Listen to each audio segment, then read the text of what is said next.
ఈరోజు దేవుని వాగ్దానం, దేవుడు ఆ పట్టణములోనున్నాడు, దానికి చలనము లేదు. అరుణోదయమున దేవుడు దానికి సహాయం చేయుచున్నాడు. కీర్తనలు 46:5. దేవుడు మన జీవితంలో ఉన్నప్పుడు మనల్ని ఎవరూ పడగొట్టలేరు. సమస్యలు సముద్రపు అలలలా వచ్చి మనల్ని తాకవచ్చు, కాని మన పునాది దేవుడైతే మనం అంగుళం కూడా కదలము. ఇక్కడ అరుణోదయమున అంటే రాత్రంతా పోరాడి అలసిపోయిన తర్వాత కొత్త ఆశ చిగురించే సమయం. మీరిక నా వల్ల కాదు అని చేతులెత్తేసే లోపే ఆయన సహాయం మిమ్మల్ని చేరుకుంటుంది. ఒక చిన్న ఉదాహరణ.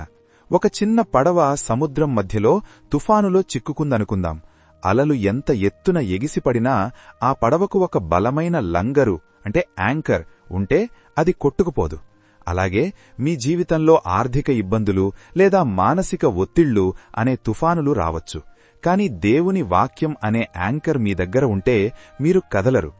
చీకటి రాత్రి గడిచి సూర్యుడు ఉదయించకముందే అంటే సమస్య తీవ్రత పెరగకముందే దేవుడు ఏదో ఒక రూపంలో సహాయాన్ని పంపి మిమ్మల్ని గట్టుకు చేరుస్తాడు. ఆయన టైమింగ్ ఎప్పుడూ పర్ఫెక్ట్. ఆమేన్.